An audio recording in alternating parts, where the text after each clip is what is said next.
Start करेंगे।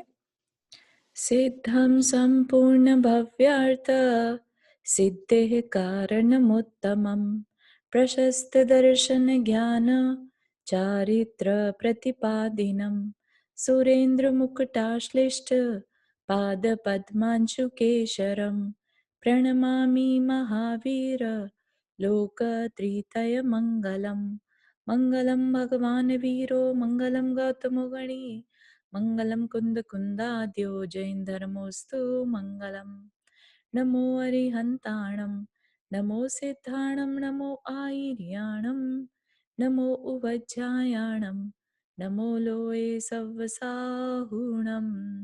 पंच परमेष्ठी भगवान की जय। सभी प्रकार के पापों का त्याग करके 45 मिनट के लिए 9 बार नमोकार मंत्र पढ़ लें।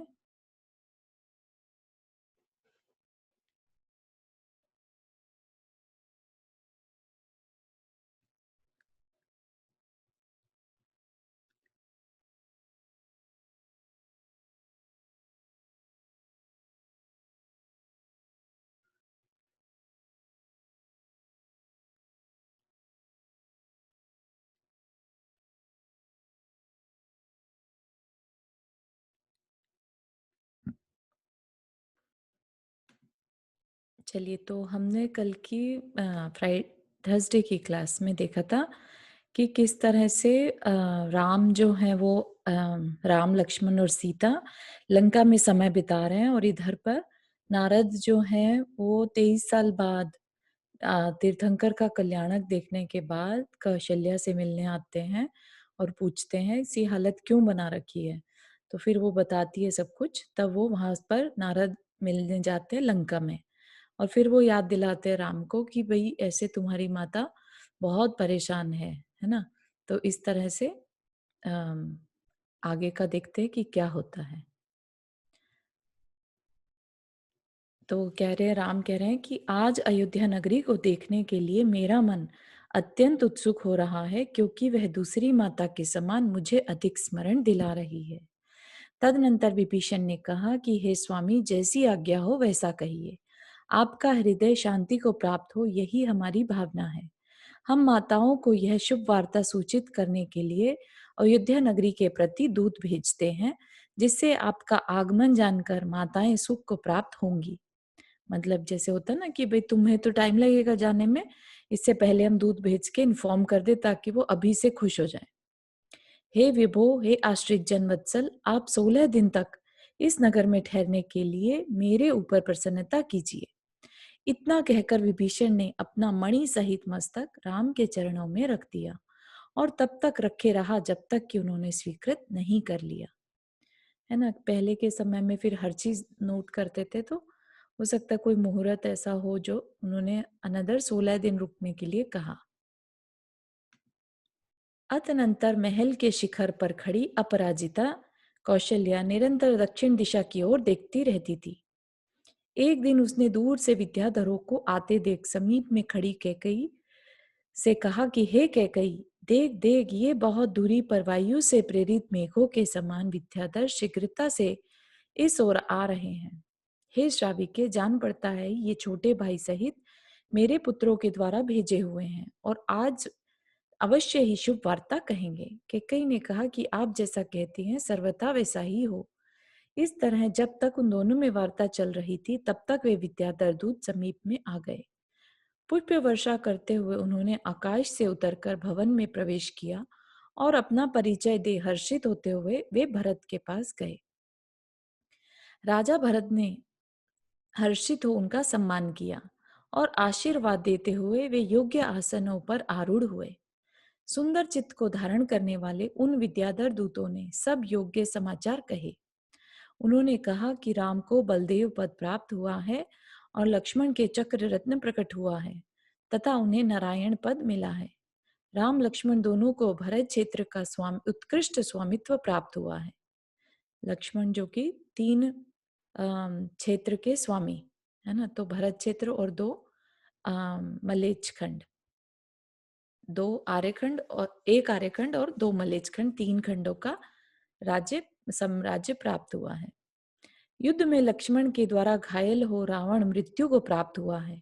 बंदी गृह में रहने वाले इंद्रजीत आदि ने जिन दीक्षा धारण कर ली है, देशभूषण और कुलभूषण मुनि का उपसर्ग दूर करने से गरुण इंद्र प्रसन्न हुआ है। सो उनके द्वारा राम लक्ष्मण को सिंह वाहिनी तथा गरुड़ वाहिनी विद्याएं प्राप्त हुई हैं।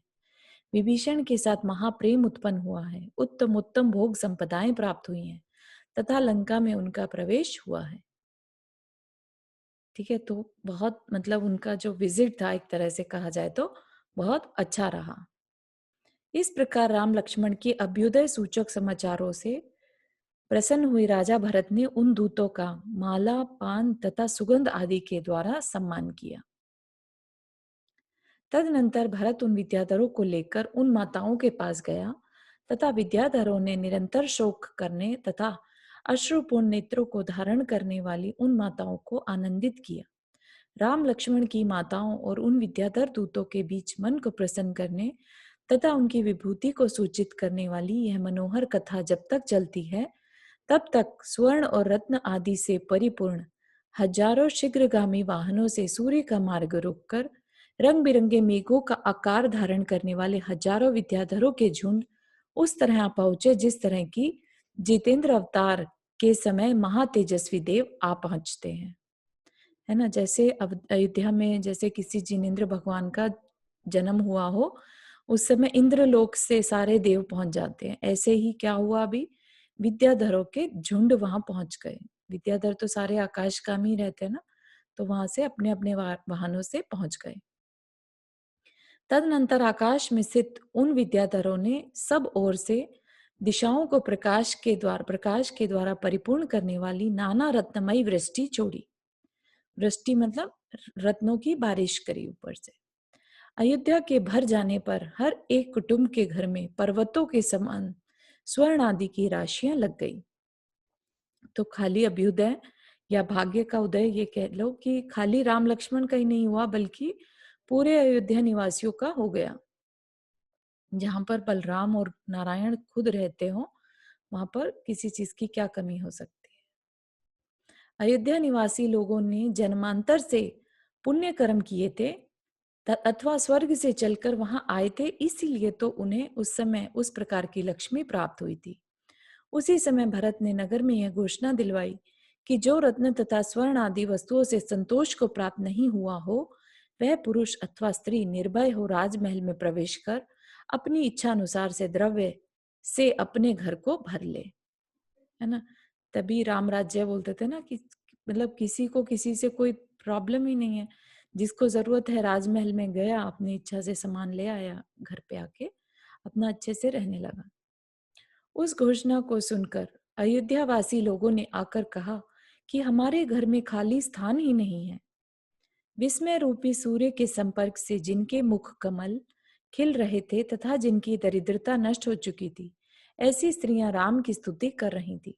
उसी समय बहुत से चतुर विद्याधर कारीगर ने आकर चांदी तथा स्वर्ण आदि के लेप से भवन की भूमियों को लिप्त किया। मतलब कि जो महल था ऑलरेडी, और ज्यादा उसको सुंदर बना दिया विद्याधर कारीगरों ने। तो वो तो सारे विद्याएं जानते थे, तो उन्होंने और अच्छा सा महल को सुंदर बना दिया। अच्छे अच्छे बहुत से जिन मंदिर तथा विंध्याचल के शिखरों के समान अत्यंत उन्नत बड़े बड़े महलों के समूह की रचना की, जो हजारों खंभों से सहित थे, मोतियों की मालाओं से सुशोभित थे तथा नाना प्रकार के पुतलों से युक्त थे। ऐसे विविध प्रकार के मंडप बनाए, दरवाजे किरणों के चमकते हुए बड़े बड़े रत्नों से खचित किए तथा पताकाओं की पंक्ति से युक्त तोरणों के समूह खड़े किए। इस तरह जो अनेक आश्चर्यों से परिपूर्ण थी तथा जिनमें निरंतर महोत्सव होते रहते थे, ऐसी वह अयोध्या नगरी लंका आदि को जीतने वाली हो रही थी। मतलब कि लंका से भी सुंदर वह अयोध्या नगरी बन गई थी।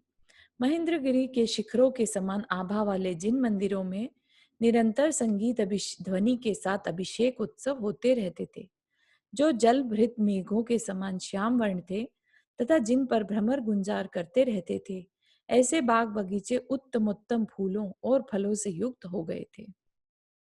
बाहर की समस्त दिशाओं में अर्थात चारों ओर प्रमुदित जंतुओं से युक्त नंदन वन के समान सुंदर वनों में वह नगरी अत्यंत मनोहर जान पड़ती थी।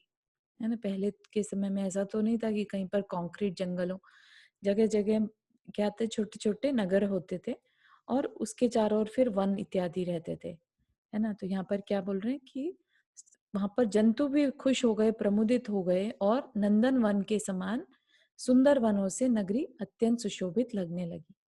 वह नगरी 9 योजन चौड़ी, 12 योजन लंबी और 38 योजन परिधि से सही थी।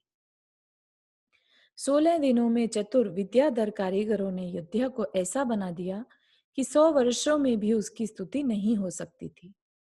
जो कार्य विद्याधर कर सकते थे वो नॉर्मल कारीगर नहीं कर सकते थे।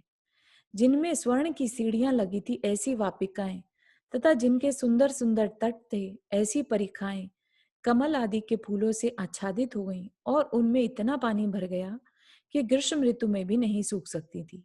जो स्नान संबंधी क्रीड़ा से उपभोग करने योग्य थी, जिनके तटों पर उत्तम उत्तम जिनालय स्थित थे तथा जो हरे भरे वृक्षों की कतारों से सुशोभित थी, ऐसी परिखाएं उत्तम शोभा धारण करती थी।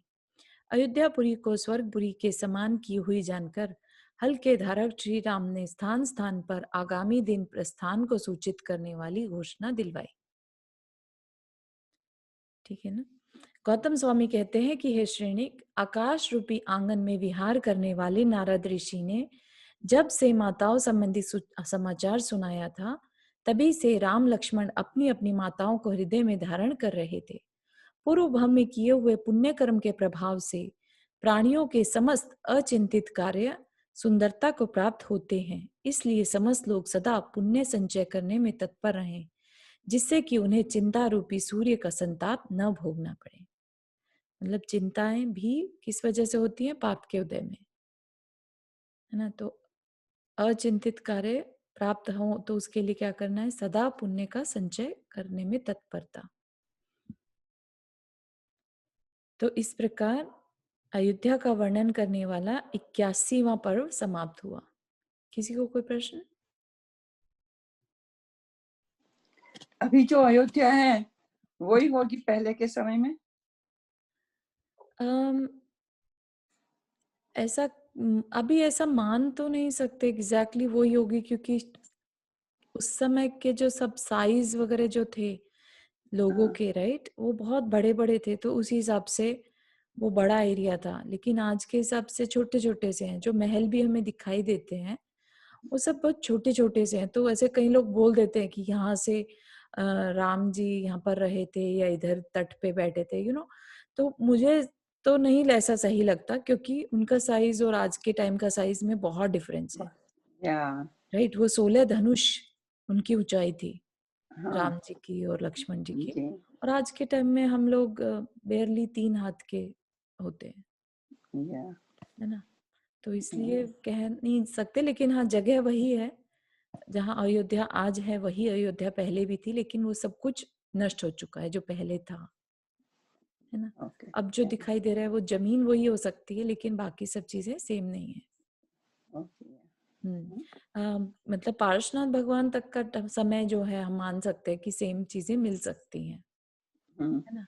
लेकिन ये तो मुनि सुव्रतनाथ भगवान का समय या बता रहे हैं। हाँ, या हम्म, ठीक है ना। या थैंक यू। हम्म। चलो अब हम शुरू करने जा रहे हैं 82 चैप्टर। Thank you. नो चलो प्रॉब्लम, थैंक यू। अतनंतर सूर्योदय होने पर शुभ चेष्टाओं के धारक राम और लक्ष्मण पुष्पक विमान में आरूढ़ हो अयोध्या की ओर चले। वही पुष्पक विमान जिसमें कि रावण ने सीता का अपहरण किया था और रावण को बहुत पसंद था, वही पुष्पक विमान अब राम और लक्ष्मण के पास है। उनकी सेवा में तत्पर रहने वाले अनेक विद्याधरों के अधिपति अपने अपने परिवार के साथ नाना प्रकार के यानों पर सवार होकर वो साथ चले।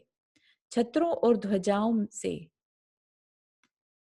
छत्रों और ध्वजाओं से जहां सूर्य की किरणें रुक गई थी, ऐसे आकाश में स्थित सब लोग पर्वतों से भूषित पृथ्वी को दूर से देख रहे थे, जिसमें नाना प्रकार के प्राणियों के समूह क्रीड़ा कर रहे थे। ऐसे लवण समुद्र को लांघकर हर्ष से भरे हुए विद्याधर लीला धारण करते हुए जा रहे थे, है ना। जो लंका थी वो कहाँ थी? लवण समुद्र में, है ना। तो अब वहां से उठकर वो लोग जा रहे हैं। राम के समीप बैठी गुणगन को धारण करने वाली सती सीता लक्ष्मी के समान महाशोभा को धारण कर रही थी। गई तो थी रोती बिलखती, लेकिन अब जब वापस आ रही है तो राम के साथ बैठी है तो महाशोभा को धारण कर रही है। वह सामने की ओर दृष्टि डालती हुई राम से बोली कि हे नाथ, जम्बूद्वीप के मध्य में यह उज्जवल, अत्यंत उज्जवल वस्तु क्या दिख रही है? तब राम ने सुंदरी सीता से कहा कि हे देवी, जहां पहले बाल्य अवस्था में देवाधिदेव भगवान मुनि सुव्रत का हर्ष से भरे देवों ने अभिषेक किया था, यह वही रत्नमय ऊंचे मनोहारी शिखरों से युक्त मंदर नाम का प्रसिद्ध पर्वतराज शोभित हो रहा है। अहो वेग के कारण हाँ, तो विमान ये क्या घातकी खंड का बता रहे हैं मंदिर? नहीं नहीं, ये जम्बूद्वीप का ही बता रहे हैं। मुनि सुव्रत नाथ भगवान भरत नहीं नहीं, क्षेत्र। मंदिर नाम का पर्वत। हाँ, मंदर मतलब सुमेरु की ही बात कर रहे हैं एक्चुअली। हाँ, वो क्या नाम है उसका, वो अलग है, राइट। हाँ, यहाँ पर ये सुमेरु की बात कर रहे हैं एक्चुअली, क्योंकि मुनि सुव्रत नाथ भगवान का अभिषेक देवों ने जो किया वो सुमेरु पर्वत पर किया था। तो वही बता रहे हैं कि रत्नमयी ऊंचे मनोहार, ये वो गोल्डन कलर का रहता है ना। लेकिन यहाँ पर देखने वाली चीज है कि बहुत ऊंचाई। सभी भगवान का वहीं ले जाके करते हैं ना शिव। हाँ, मेरु भारत पर्वत क्षेत्र पे, के जो है ना? भरत क्षेत्र के होते हैं वो वहां जाएंगे। बाकी घातकी खंड के मेरु पर्वत पर, और जो पुष्करार्ध द्वीप है उसके उसी में जाएंगे, ठीक है ना, ऐसा। तो ये मंदिर घातकी खंड का नहीं है? नहीं, अंदर नहीं, यहाँ पर चाहे तो गलत छपा होगा। लेट्स चेक, बाद में चेक कर, हाँ कोई बात नहीं, लेट्स गो। हाँ, है ना। अहो वेग के कारण विमान दूसरे मार्ग से आ गया है, आओ अब पुनः सेना के पास चलें। है ना, वेग के कारण दूसरे मार्ग से थे, क्योंकि अगर सुमेरु पर्वत देखे तो वो तो विदेह क्षेत्र में है, राइट। तो विदेह क्षेत्र भारत क्षेत्र से कैसे दिखाई देगा, मतलब या तो बहुत ऊंचाई पे गए होंगे या बहुत आगे चले गए, जो भी है, राइट। तो अहो वेग के कारण विमान दूसरे मार्ग से आ गया, आओ अब पुनः सेना के पास चलें। यह कह तथा सेना के पास जाकर राम बोले कि हे प्रिय, यह वही दंडक वन है जहां काले काले हाथियों की घटा से महा अंधकार फैल रहा है, तथा जहां पर बैठी हुई तुम्हें अपना घात करने वाला रावण हर कर ले गया था। तो वो वापिस आ गए वहां से। अब वो दंडक वन जहां से उनका अपहरण हुआ था वहां पहुंच गए वापिस से। हे सुंदरी, यह वही नदी है। हे सुंदरी, यह वही नदी दिखाई देती है जहां मेरे साथ तुमने 2 चारण रिद्धिधारी मुनियों के लिए पारणा कराई थी। हे सुलोचने, यह वही वंश स्थलविल नाम का पर्वत दिखाई देता है जहां एक साथ विराजमान देशभूषण और कुलभूषण मुनियों के दर्शन किए थे, जिन मुनियों की मैंने, तुमने तथा लक्ष्मण ने उपसर्ग दूर कर सेवा की थी, और जिन्हें मोक्ष सुख का देने वाला केवल ज्ञान प्राप्त हुआ था। हे भद्रे, यह बालिक खिल्य का नगर है जहां लक्ष्मण ने तुम्हारे समान कल्याणमाला नाम की अद्भुत कन्या प्राप्त की थी। हे प्रिय, यह दशा भोग नाम का नगर दिखाई देता है। अब वो सब कुछ जो है ऊपर से देख रहे हैं। जहां रूपवती का पिता वज्रकर्ण नाम का उत्कृष्ट श्रावक रहता था। तदनंतर पृथ्वी की ओर देख सीता ने पुनः पूछा कि हे कांत, यह नगरी किस विद्याधर राजा की दिखाई देती है? हाँ रुक्मणी जी, आपने हाथ रेस किया।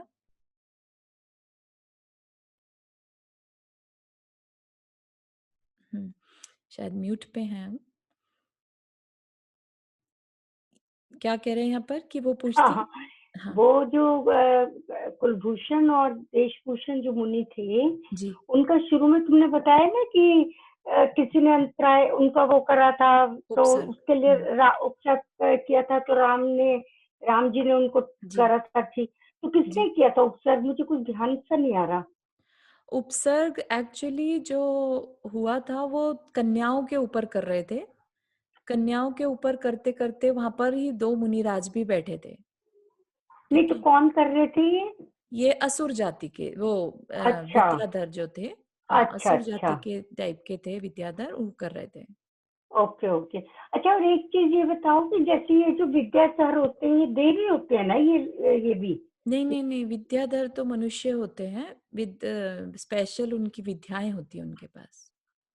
ओ अच्छा, तो मुझे लगा कि ये रहने का इनका ऊपर ही कुछ जैसे देवों का है, इसी टाइप नहीं के नहीं ऊपर नहीं, कहीं ये रहते हैं। विद्यार्थ पर्वत पर रहते हैं। उसकी उत्तर श्रेणी और दक्षिण श्रेणी दो ही विद्यार्थ ओ, पर्वत पर ही रहते हैं।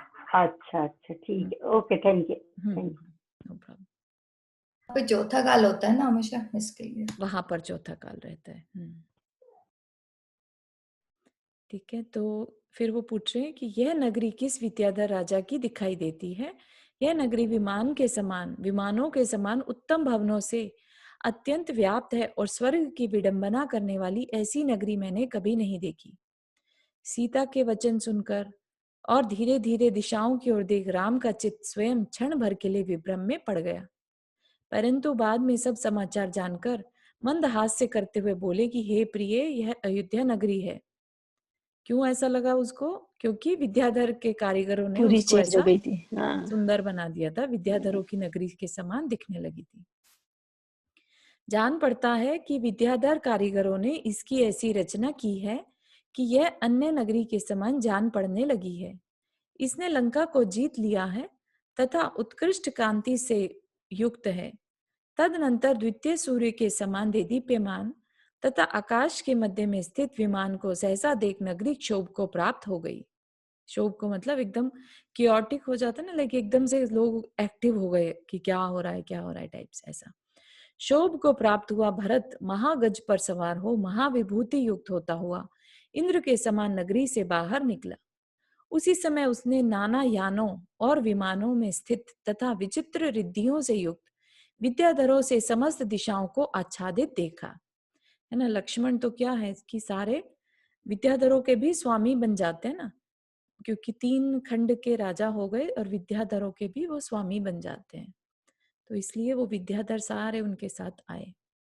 भरत को आता हुआ देख जिन्होंने पुष्पक विमान को पृथ्वी पर खड़ा कर दिया था, नीचे उतर आए, अब उस विमान को नीचे रोक लिया, ऐसे राम और लक्ष्मण हर्षित हो समीप में आए। है ना, तो पहले की जो टेक्नोलॉजी थी वो आज की टेक्नोलॉजी से काफी एडवांस थी देखा जाए तो, है ना।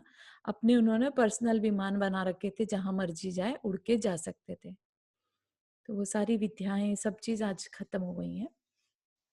तदनंतर उन दोनों को समीप में आया देख भरत हाथी से उतरकर स्नेह आदि से पूरित सैकड़ों अर्घों से उनकी पूजा करी। तत्पश्चात विमान के शिखर से निकलकर बाजूबंदों से सुशोभित भुजाओं को धारण करने वाले दोनों अग्रजों ने बड़े प्रेम से भरत का आलिंगन किया। दोनों ही बड़े भाई थे ना भरत के, तो बड़ा प्रेम पूर्ण वो मिलन का सीन रहा होगा उस समय पर। एक दूसरे को देखकर तथा कुशल समाचार पूछकर राम लक्ष्मण पुनः भरत के साथ पुष्पक विमान पर आरूढ़ हुए। तदनंतर जिनकी सजावट की गई थी और जो नाना प्रकार की पताकाओं से चित्रित थी, ऐसी अयोध्या नगरी में क्रम से सबने प्रवेश किया। धक्का धूमि के साथ चलने वाले यानों, विमानों, घोड़ों, रथों और हाथियों की घटाओं से अयोध्या के मार्ग अवकाश रहित हो गए।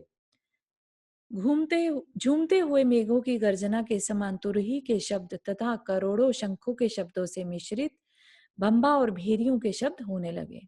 ये भी म्यूजिकल इंस्ट्रूमेंट है।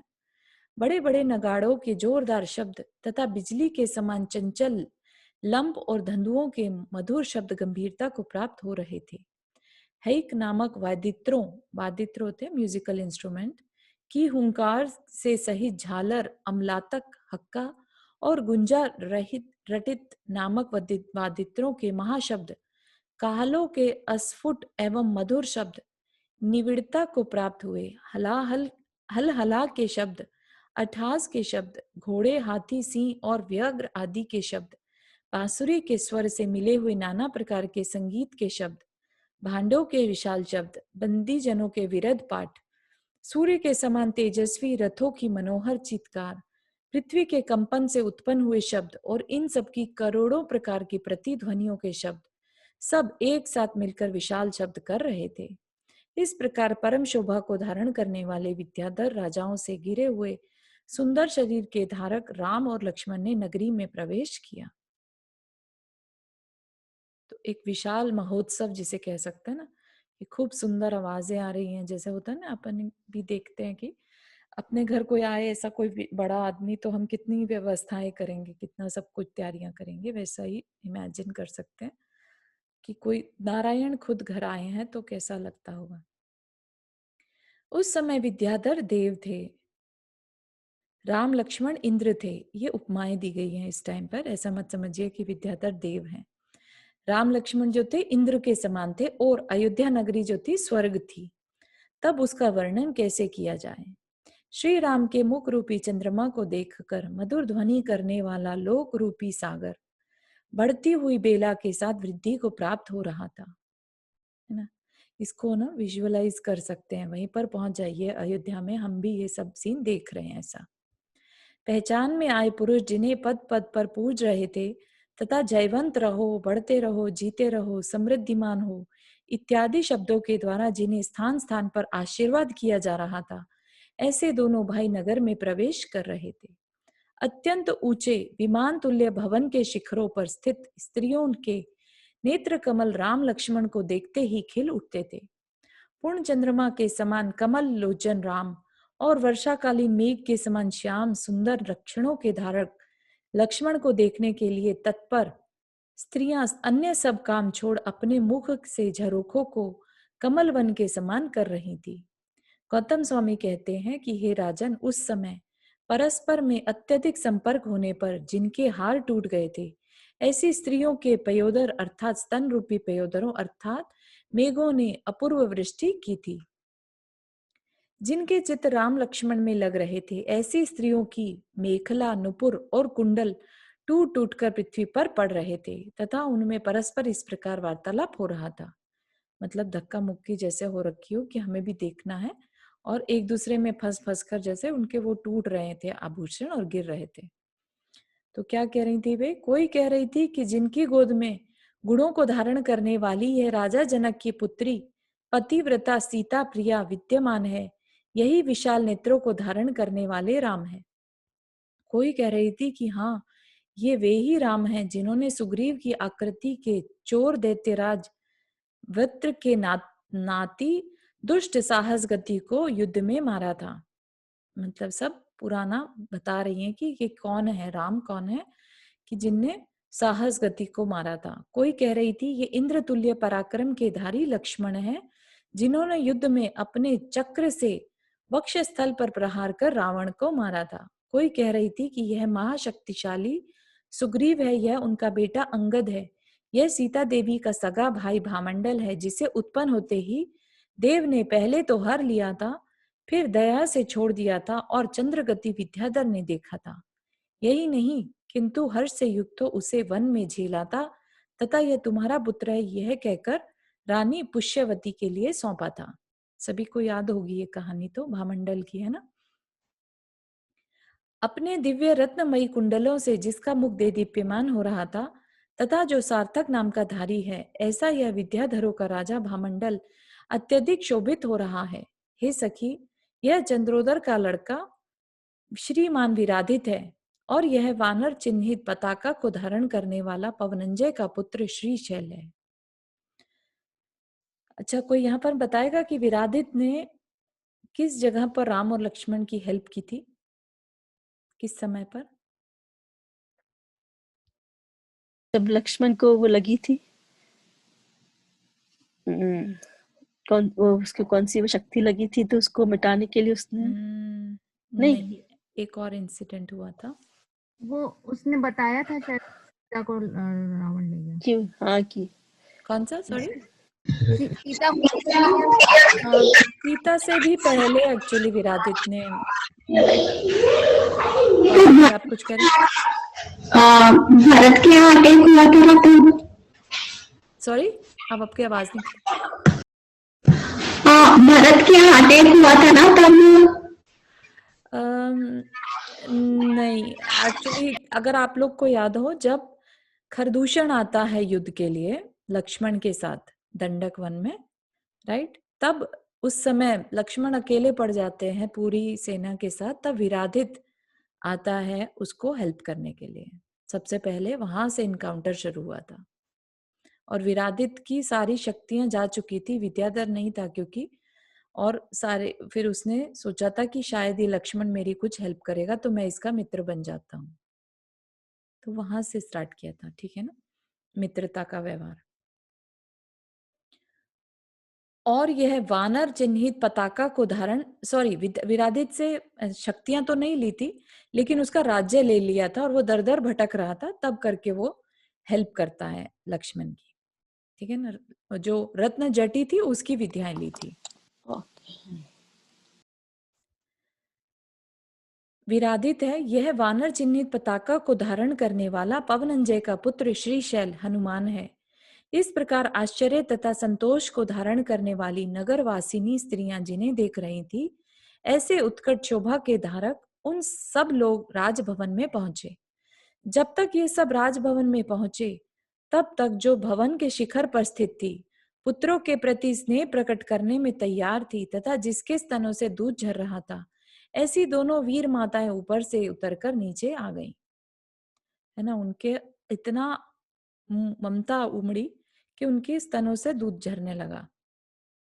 महागुणों को धारण करने वाली तथा उत्तम शील से युक्त अपराजिता यानी कौशल्या, कैकई दूसरा नाम सुमित्रा, केकया भरत की माता, और सुप्रजा यानी सुप्रभा जो कि शत्रुघ्न की माता, उत्तम चेष्टा को धारण करने वाली तथा मंगलाचार में निपुण, ये चारों माताएं साथ साथ राम लक्ष्मण के समीप आई, मानो भवांतर में ही संयोग को प्राप्त हुई हो, मतलब कि जैसे ऑलमोस्ट अगला भव ही आ गया हो। तदनंतर जो माताओं को देख प्रसन्न थे, जिनके नेत्र कमल के समान थे और जो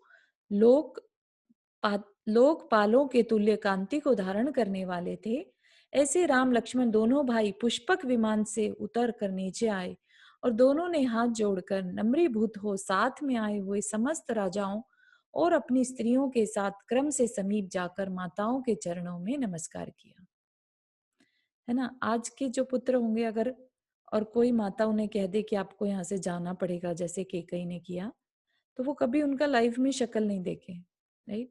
लेकिन हमें यहाँ पर क्या सीख मिल रही है, राम और लक्ष्मण की तरह अगर हमें जीवन चाहिए, हमें अच्छी लाइफस्टाइल चाहिए, तो हमें अपनी कषायों को भी शांत करना होगा, हमें दूसरों को क्षमा करना आना चाहिए, है ना। उन्होंने कैकई ने जो भी व्यवहार किया, और राम और लक्ष्मण ने उन्हें माफ कर दिया, तभी माताओं के चरणों में, माताओं से कभी नाराज नहीं हुए बेसिकली।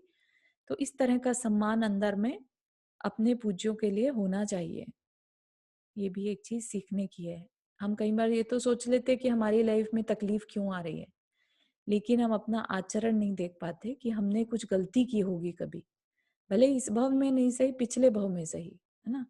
तो वो जो गलती होती है वो सामने आती ही आती है, राइट। हमने हो सकता है कभी अपनी माताओं का उतना सम्मान नहीं किया जितना हमें करना चाहिए था, या अपने अपने पेरेंट्स का, राइट। तो फिर हमें अभ्युदय नहीं मिलता, पुण्य नहीं मिलता उतना। कल्याणकारी हजारों आशीर्वाद को देती हुई उन माताओं ने दोनों पुत्रों का आलिंगन किया, है ना। और माता का आशीर्वाद कभी वेस्ट नहीं जाता। उस समय वे सब स्वसंवेद्य सुख को प्राप्त हो रही थी, अर्थात जो सुख उन्हें प्राप्त हुआ था उसका अनुभव उन्हीं को हो रहा था, अन्य लोग उसका वर्णन नहीं कर सकते थे, ना। कितना सुंदर वो दृश्य रहा होगा, इतने वर्षों से बिछड़ी हुई माताएं राम और लक्ष्मण जैसे पुत्रों को गले लगाकर कैसा महसूस कर रही होंगी। वे बार बार आलिंगन करती थी, फिर भी तृप्त नहीं होती थी, मस्तक पर चुंबन करती थी, कांपते हुए हाथ से उनका स्पर्श करती थी, और उनके नेत्र हर्ष के आंसुओं से पूर्ण हो रहे थे। तदनंतर आसन पर आरूढ़ हो परस्पर का सुख दुख पूछकर वे सब परम धैर्य को प्राप्त हुई। गौतम स्वामी कहते हैं कि हे श्रेणी, इनके जो हजारों मनोरथ पहले अनेकों बार गुणित होते रहते थे, वे अब पुण्य के प्रभाव से इच्छा से भी अधिक फलीभूत हुए, मतलब कि इच्छा से भी ज्यादा उनको फल मिल गया। जो साधुओं की भक्त थी, उत्तम चित्त को धारण करने वाली थी, सैकड़ों नव पुत्र वधुओं से सहित थी तथा लक्ष्मी के वैभव को प्राप्त थी, ऐसी उन वीर माताओं ने वीर पुत्रों के प्रभाव और अपने पुण्योदय से लोकोत्तर महिमा तथा गौरव को प्राप्त किया। वे एक छत्र से सुशोभित लवण समुद्रांत पृथ्वी में बिना किसी बाधा के इच्छा अनुसार आज्ञा प्रदान करती थी, है ना। अभी तक तो सिर्फ अयोध्या तक ही राज्य था, अब सारे लवण समुद्र अंत तक पृथ्वी पर कहीं पर भी वो उनकी ही आज्ञा चलने वाली थी। गौतम स्वामी कहते हैं कि अत्यंत विशुद्ध बुद्धि को धारण करने वाला जो मनुष्य इस इष्ट समागम के प्रकरण को सुनता है अथवा पढ़ता है, वह इष्ट संपत्ति पूर्ण आयु तथा उत्तम पुण्य को प्राप्त होता है। सद्बुद्धि मनुष्य का किया हुआ एक नियम भी अभ्युदय को प्राप्त हो सूर्य के समान उत्तम प्रकाश करता है। हे भव्य जनों, उस नियम को अवश्य करो। कोई एक नियम, है ना, यहाँ पर क्या कह रहे हैं, कोई एक नियम लो तो भी वह अभ्युदय, अभ्युदय होता है पुण्य को प्राप्त करवाता है। तो ऐसा जरूर करना चाहिए। और इस प्रकरण को, मिलन करने वाले इस प्रकरण को जो भी सुनता है उसको इष्ट संपत्ति पूर्ण आयु तथा उत्तम पुण्य प्राप्त होता है ना। तो इस प्रकार यह हमारा यहाँ पर 82वां पर्व समाप्त हुआ। किसी को कोई प्रश्न? हाँ, मुझे है। तो जब राम वनवास के लिए गए थे तब भी कौशल्या रो रही थी, और अभी जब नारद ने बोला कि तुम्हारी माँ रो रही है तो राम ने वापस आने का निर्णय ले लिया, तो वो दशरथ के फिर उसका वचन का क्या हुआ? तो राम ऐसे कुछ लिमिटेड टाइम के लिए गए थे कि? हाँ, ये प्रश्न एक्चुअली मेरे भी दिमाग में आया था कि ऐसा मतलब उस टाइम कोई लिमिट हमने पढ़ने में नहीं आई, राइट। जबकि अपने को जहाँ तक प्रचलित रामायण है उसमें 14 वर्ष का समय बोलते हैं। तो मेरे को लगता है कि इनका शायद टाइम पूरा हो चुका था, पर ये लोग वहाँ पे मगन हो गए थे, भूल गए थे अपने माताओं का वचन। हाँ, लेकिन बीच में बोला ना इन्होंने कहीं एक पर बार भी समय नहीं पढ़ा कि कितने हाँ, समय समय के नहीं लिए दिखाया जाना उन्होंने, था, है ना। पर ये लिखा था कि उन्होंने कि वो भूल चुके थे कि उनको वापस लौटना है, वो इतने मगन हो गए थे वहां पे। नहीं नहीं, पहले मेरे ख्याल से एक बात ये ना, पहले उन्होंने कहा था हम भारत की राज्य की सीमा से बाहर जाएंगे जी। तो वो 3 खंड के राजा बन गए, तो उनके लिए भारत का राज भी एक्चुअली वो सही बात है, आ गया ना। बिल्कुल सही है। अब तो वो खुद राजा हो गए, तो अब वो वापिस आ सकते हैं। बिल्कुल सही। I think this is a valid and logical point कि जब वो खुद 3 खंड के राजा बन गए, राइट, लक्ष्मण हो गए ना अधिपति, तो अब तो वो भरत से भी ऊपर हो गए, तो अब तो वो आ ही सकते हैं ना अपना। अब तो उनके हाथ में ही नहीं रहा ये चीज, पद प्राप्त हो गया। Very true, very good point. एक सेकंड, नहीं एक सेकंड मैं भी बोलूं कुछ? जी जी नहीं, मुझे ऐसा नहीं लगता कि वो उनको ये था कि भरत के ऊपर हो गए, क्योंकि मेन बात मुझे भी वही लग रही है कि जब वो उनके पूरा हो गया तो वो उस चीज को भूल ही गए कि इतनी पुरानी बात हो गई थी।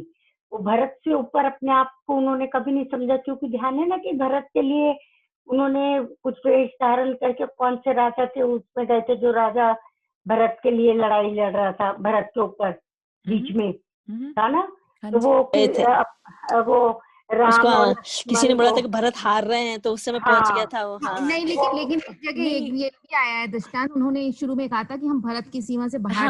हाँ, तो मुझे भरत की सीमा से बाहर नहीं, रुक्मणी जी सुनिए, देखिए जब छोड़ा था, अयोध्या छोड़ी थी, उस समय वो भरत से छोटे हो गए थे, क्योंकि भरत राजा था और राम और लक्ष्मण कुछ भी नहीं थे, उनके पास कोई पद नहीं था, ठीक है ना। जब उन्होंने वहां पर पद को प्राप्त किया लंका में, उस समय वो 3 खंड के राजा हो गए। अब भरत उनके आगे कुछ नहीं है, ठीक है ना, क्योंकि भरत को उनकी अधिक स्वाधीन। वो सब ठीक है, पर मैं इस बात से थोड़ा एग्री नहीं करती। अपने विचार हैं, लेकिन मैं इस बात से एग्री कम कर रही हूँ, क्योंकि इस चीज का तो उनके मन में था ही नहीं कि कौन बड़ा कौन छोटा। इस चीज का तो था ही नहीं उनके मन में कि भरत छोटा है या मैं बड़ा हूँ, इस टाइप से तो शुरू से ही नहीं था राम जी के मन में, ना लक्ष्मण के मन में। तो ये चीज मुझे थोड़ी सी, जैसे हिंदी में कहेंगे, नहीं कोई दिक्कत नहीं है, तो we can ask this question. Okay, कहीं ने फिर सॉरी माँ बोल रहा तो था कि मेरे से गलती हो गई थी। हाँ, वो बुलाने भी गई थी, वो चीज दूसरी है, लेकिन मुझे ये नहीं लगता कि वो भरत से ऊपर हो गए और ये सोच के उन्होंने प्रवेश किया या जो कुछ भी। पहले तो वो भरत के उससे राज्य से इसलिए कि उन्होंने देश से, दशरथ ने ये कहा था कि भाई तुम वनवास को जाओ, तो उन्हें जितनी भी उनकी सीमा थी उससे बाहर निकलना ही था, कि जहां तक भी सीमा थी, तो जहां तक सीमा जब तक वो भरत था तो भरत की थी। भरत तो खुद ही राज्य सिंहासन पे अपने खड़ा हूँ। अब यहाँ इसमें पता नहीं आया या नहीं। नहीं, तो इसमें ये नहीं था है। कि अपने, हाँ, कि अपनी जैसा कि उसमें सिंपल रामायण में जो हम पढ़ते थे कि अपनी हाँ, वो अपनी खड़ाई रख देते हैं।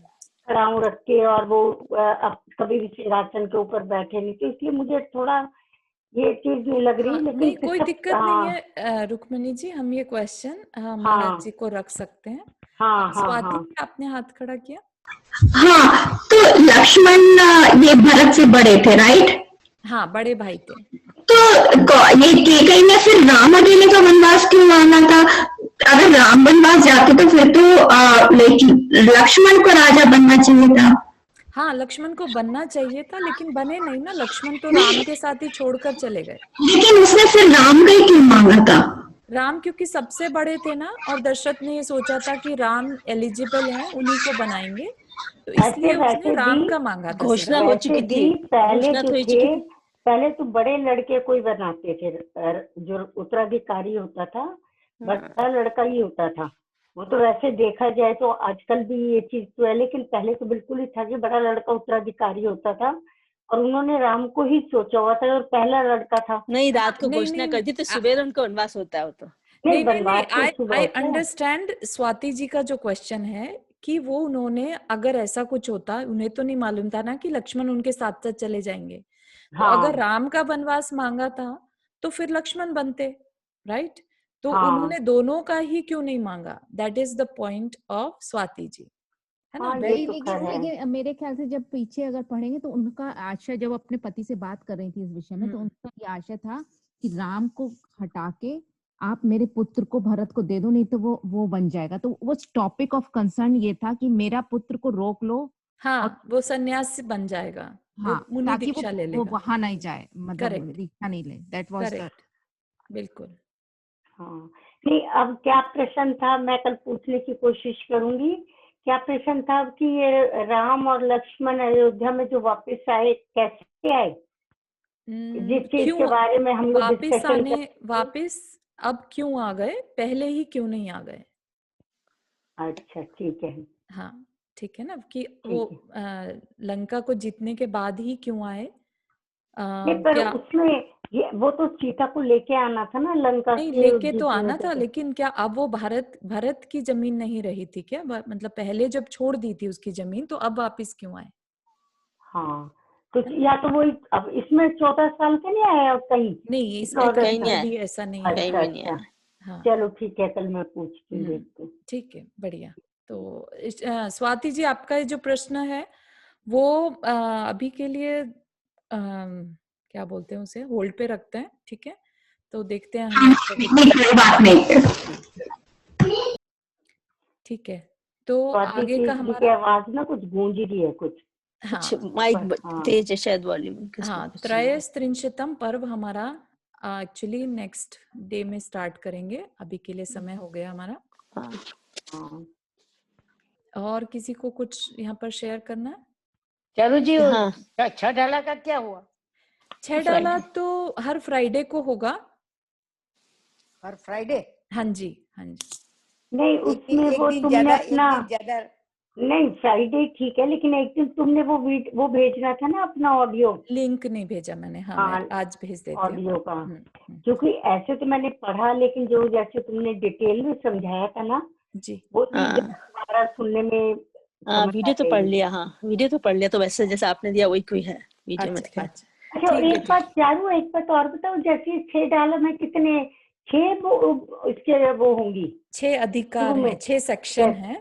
नहीं, तो ये पहला सेक्शन था जो हमने पढ़ा। हाँ, पहली ढाल चल रही है, हमने 3 छंद पूरे किए थे। अच्छा, अभी 3 ही छंद हुए इसमें पहली डाल के? 16 है टोटल। 16 में से हमने 3 करे। ठीक है, ठीक है। अच्छा, अलग अलग है सब एक? हाँ जी, okay okay. I will share today the recording, ठीक है? ठीक है, हाँ ठीक है, ओके, थैंक यू। चलिए, जिन्होंने, हाँ पूछिए। हाँ, लक्ष्मण के 3 खंड कौन से हो गए थे इनके? 2 मलेच्छ खंड और 1 भरत क्षेत्र। ओके। अच्छा, तब वो मलेच्छ खंड वगैरह भी सब एक साथ ही होंगे ना? जैसे अब तो मलेच्छ खंड अलग हो गए। मैंने 1 आर्य खंड और 2 मलेच्छ खंड। हाँ, एक आर्यखंड, सॉरी भरत क्षेत्र नहीं, आर्यखंड। हाँ, आर्यखंड और आर्यखंड। 2 मलेचखंड। तो पहले, अब तो मलेचखंड अलग है ना, पहले तो मलेचखंड हो सकते एक ही साथ होंगे चीज। हाँ, पहले के भूगोल में और अभी के भूगोल में बहुत डिफरेंस आ गया समय के साथ, हाँ, तो यस। ठीक है, ठीक है। ठीक है, आज के लिए भरतखंड नहीं है, कौन सा है? आर्यखंड। आर्यखंड, हम लोग आर्यखंड और आर्यखंड में है ना। मलेचखंड, 2 मलेचखंड।